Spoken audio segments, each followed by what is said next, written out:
Des rues calmes, nous sommes à Danani, à quelques 700 km d'Abidjan. Niché dans cette végétation verdoyante, le quartier périphérique Gayville, où vit Denis, ex-réfugié, avec sa famille. Ça fait 4 ans aujourd'hui, on est là, avec mes familles.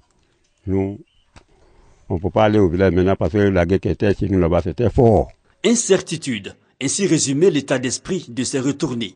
Ces personnes ayant fui leur localité entre 2002 et 2010, plusieurs hésitent aujourd'hui.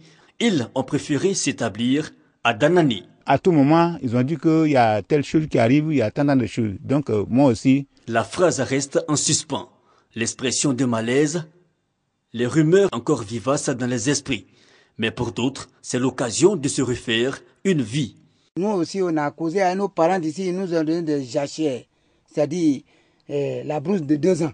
Et on fait des jardins, des maniocs, riz un peu, etc. C'est de ça on vit. Ceux qui n'ont en revanche pas ces opportunités espèrent bénéficier des avantages de leur statut d'ex-réfugié. Ça là, quand on monte, on nous dit non, il faut une nouvelle carte de ça. Bon, ça là aussi, cela ne tient plus en compte. Bon, on est là, en souffrance comme ça, mes enfants. Au centre-ville aussi, vit une bonne colonie de retournés. Odile, présidente d'association, multiplie les appels à l'aide. Merci, on s'est retourné pour venir chez nous ici. Ça nous fait plaisir.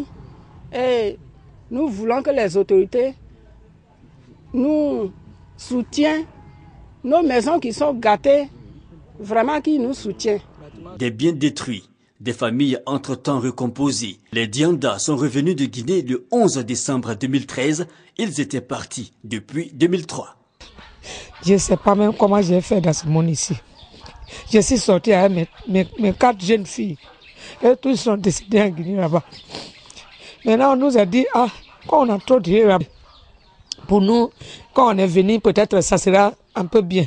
On est quitté là-bas. Là. Nourriture même, il n'y en a pas. C'est moi, je me débrouille. Je prends crédit. Je m'en chercher Fago. Si j'envoie Fago, là, le vieux casse, et puis on met ici. Dans 2 jours là même, ça ne marche pas. Des ex-réfugiés, dépités, transportés par le HCR et pris en charge par d'autres organisations. La Caritas, par exemple. Les rapatriés, ils acceptent de venir en Côte d'Ivoire.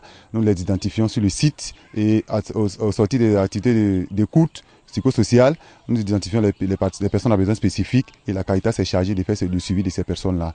Des initiatives qui se multiplient. ONG locales et autorités s'impliquent. Ceux qui pendant la guerre pendant la crise de 2010 sont partis, sont revenus, ont réintégré donc leur association, leur groupement. Et c'est cela que actuellement le HCR, l'ONU Femmes est en train de les intégrer dans des groupements et leur donner des AGR. C'est une centaine de millions que nous venons d'obtenir de l'ONU Femmes avec un financement HCR. Et c'est des projets qui sont dans le domaine de l'agriculture, dans le domaine du commerce, dans le domaine de la production. Et aujourd'hui, ces projets sont déjà en phase de démarrage. Ils sont 240 000 ex-réfugiés dans la région, des ex-réfugiés qui portent encore comme un fardeau leur situation de retournée et qui aimeraient bien s'offrir une nouvelle vie sur les cendres du passé.